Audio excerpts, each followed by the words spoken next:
कांग्रेस में कई दौर की बैठक हो चुकी है। गढ़वाल मंडल और कुमाऊं मंडल में दो दो महत्वपूर्ण मैराथन बैठकें हो चुकी है, जिसमें बूथ और ब्लॉक के अंतर को कम करने के लिए मंडलम का गठन किया जा चुका है। अब कांग्रेस में 1170 मंडलम अस्तित्व में आए। यह सारी तैयारी आगामी लोकसभा चुनाव को लेकर की जा रही है। अब लोकसभा चुनाव को लेकर नेता भी अपनी अपनी दावेदारी पेश कर रहे हैं।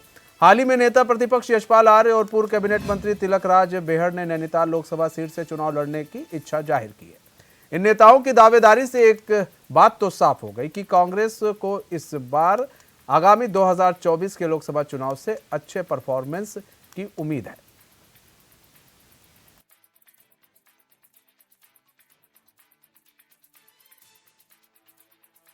जहां तक 2024 के लोकसभा चुनाव की तैयारियों की बात है, कांग्रेस पार्टी बूथ स्तर पर जो है तैयारियां कर रही है। सभी जिलों के अब सम्मेलन हो रहे हैं। उधम सिंह नगर से इसकी शुरुआत हो चुकी है और मंडल और बूथ के बीच में मंडलम का गठन हो रहा है। पूरे प्रदेश के अंदर ऐसे जो है 1170 नई इकाइयां कांग्रेस पार्टी बना रही है। और जहां तक दावेदारों की बात है, कांग्रेस पार्टी देश की सबसे पुरानी राजनीतिक पार्टी है, इससे सभी लोग जानते हैं। और कई पीढ़ियों का नेतृत्व कांग्रेस के पास ही है और अभी भी जो है बहुत वरिष्ठ नेता हैं।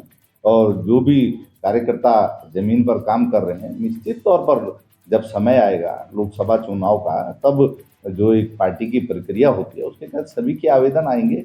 लेकिन जो है कद्दावर और जिताऊ प्रत्याशियों को ही कांग्रेस पार्टी लोकसभा में इस बार टिकट देने के मूड में।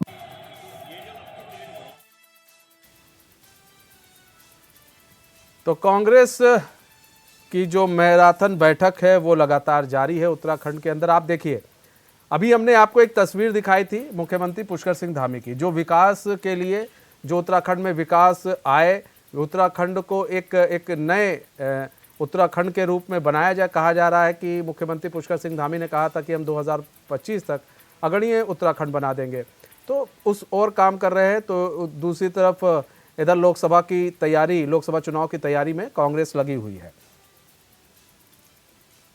रोहित विक्रम सिंह हमारे साथ लाइव जुड़ चुके हैं पूरी जानकारी के साथ। रोहित, मैराथन बैठक हो रही है कांग्रेस में लोकसभा चुनाव के मद्देनजर, और इसकी कमान जो है उन संभाला किसने? करण माहरा ने, प्रदेश अध्यक्ष हैं, उन्होंने पूरी कमान संभाल रखी है। लेकिन दूसरी तरफ अगर हम बात करें बीजेपी की, बीजेपी विकास का एक नया पैमाना लिख रही है।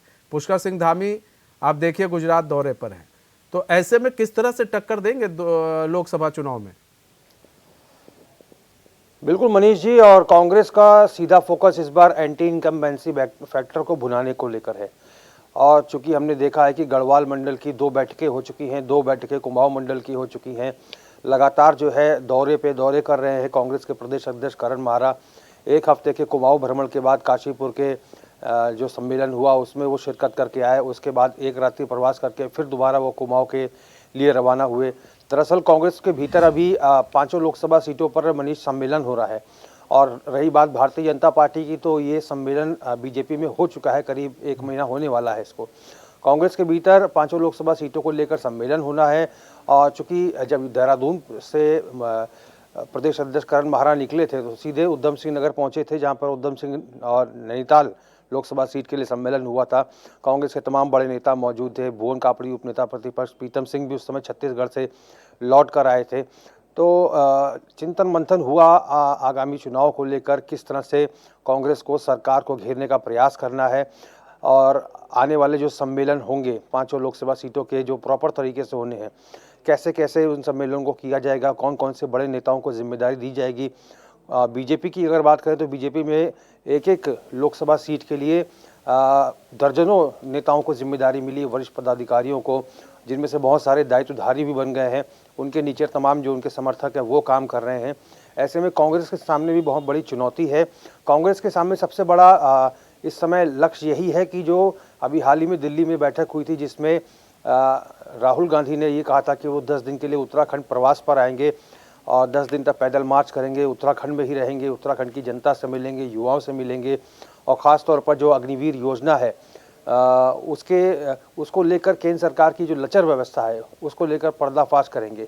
लेकिन अभी तक कोई औपचारिक घोषणा AICC की तरफ से नहीं हुई है कि जो भारत जोड़ो यात्रा के तहत पश्चिम से पूरब तक अब इसका सेकंड फेज निकलना है और उसी यात्रा के तहत 10 दिन उत्तराखंड प्रवास पर राहुल गांधी को रहना है।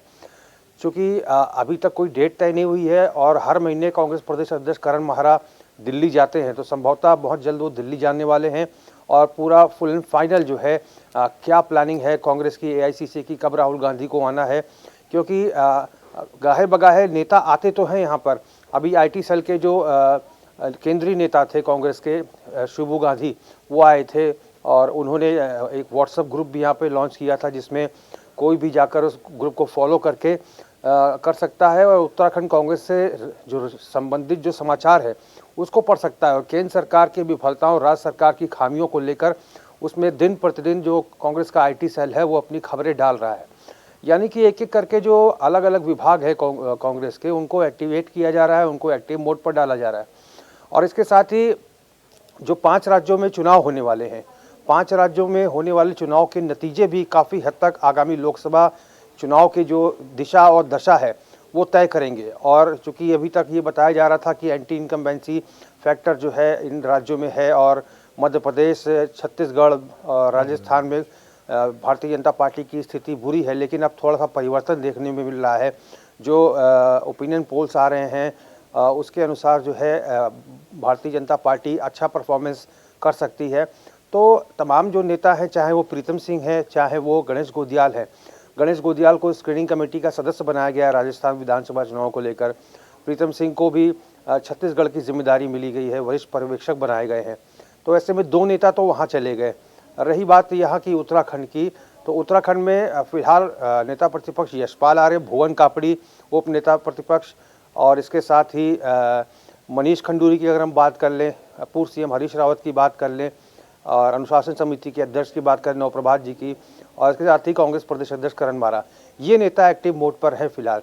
अब यहाँ पर बड़ा जो चुनौती है कांग्रेस प्रदेश अध्यक्ष के सामने की सभी नेताओं को एक्टिव मोड पर करने की, और इसके साथ साथ विधानसभा चुनाव जो 5 राज्यों के हो रहे हैं इसके परिणाम भी काफ़ी हद तक मददगार होंगे, क्योंकि कांग्रेस ने 2022 के विधानसभा चुनाव में मनीष एक स्लोगन दिया था, 4 धाम 4 काम, जिसमें सबसे पहले कि उत्तराखंड के जो बेरोजगार युवा हैं उनको भत्ता दिया जाएगा अगर कांग्रेस सरकार में आ जाती 2022 के विधानसभा चुनाव में। महिलाओं को मानदेय देने की बात थी, गैस सिलेंडर के दाम 500 रुपये से अधिक नहीं होंगे।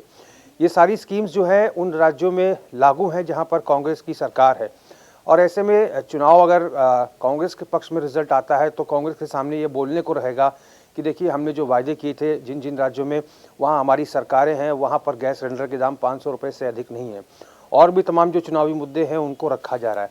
हाल फिलहाल में जो उद्यान का घोटाला है इसको भी अपने आरोप पत्र में कांग्रेस शामिल करने जा रही है। उसके साथ ही अंकिता भंडारी मर्डर केस की बात करें, भर्ती घोटाले की बात करें, लाठीचार्ज मसले की बात करें, कीर्ति अर्थव्यवस्था की बात करें, महंगाई, भ्रष्टाचार, इन तमाम मुद्दों को संजोया जा रहा है और कांग्रेस का जो आईटी सेल है वो लगातार इस दिशा में काम कर रहा है। लेकिन रोहित, एक चीज भी देखिए ना, एक तस्वीर और भी है। अब आप देखिए, प्रीतम सिंह एक बड़ा चेहरा है उत्तराखंड के, वो इस समय उनको छत्तीसगढ़ की जिम्मेदारी दी गई है।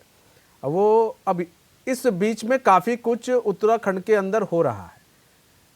कई ऐसे कहा जा रहा है कि 5 लोकसभा सीट पर हम ऐसे प्रत्याशियों को ढूंढ रहे हैं जो जिताऊ कैंडिडेट्स हों। ऐसे में जब प्रीतम सिंह यहाँ पर आएंगे और फिर से यहाँ की राजनीति में एक्टिव होंगे तो काफ़ी चीज़ें बदल चुकी होंगी। अब फिर प्रीतम सिंह को मैनेज कर पाना कांग्रेस के लिए आपको लग रहा है कि हो पाएगा कांग्रेस से? क्योंकि फिर चीज़ें, क्योंकि अगर फिर वो जहाँ से टिकट मांगेंगे कहीं और से भाई कहा जाएगा नहीं हम यहाँ से आपको दे ही नहीं सकते, यहाँ पर तो हमारा कैंडिडेट है। तो ऐसे में फिर चीज़ें और बद से बदतर हो जाएंगी उत्तराखंड में। बिल्कुल मनीष, कांग्रेस का इतिहास अभी हाल फिलहाल के वर्षों का उठा के देखें तो कांग्रेस का संगठन जिन जिन राज्यों में भी है वहां पर कांग्रेस को कोई और नहीं बल्कि कांग्रेस को कांग्रेस ही हराती रही है। राजस्थान का मसला देख ली, सचिन पायलट और अशोक गहलोत के बीच में गहमा-गहमी देखिए। तमाम अन्य राज्यों में कांग्रेस के जो पदाधिकारी आपस में लड़ते भिड़ते रहते हैं। उत्तराखंड में भी आप जिस भी कक्ष में प्रदेश कार्यालय में चले जाइए उस कक्ष में अलग ही नेता है। सबका एकला चलो वाली भावना के साथ काम करने की मंशा है। हर कोई अपने आप को बड़ा नेता मानता है, किसी एक नेता के नीचे काम करने को कोई तैयार नहीं है। पूर्व सीएम हरीश रावत की अगर हम बात करें तो उनकी भी राजनीतिक महत्वाकांक्षा है, वो भी चुनाव लड़ना चाहते हैं, हालांकि उनकी उम्र ज़्यादा हो गई है। प्रीतम सिंह की अगर बात करें तो उनका फंडा अलग है, वो अलग दिशा में चलते हैं। बहुत ही कम ऐसे मौके होते हैं कि जब वो तमाम बड़े नेताओं के साथ बैठते हुए दिखाई लास्ट देते हैं। में तो रोहित जो चहीते होते हैं टिकट उन्हीं को ही दिया जाता है और ये देखा जाता है कि प्रदेश अध्यक्ष क्या कह रहे हैं, वहाँ के प्रभारी क्या कह रहे हैं, उन्हीं पर ही सारी चीज़ निर्भर होती है और टिकट को लेकर भी। फिलहाल बहुत बहुत धन्यवाद रोहित हमारे साथ जुड़ने के लिए और तमाम जानकारी साझा करने के लिए।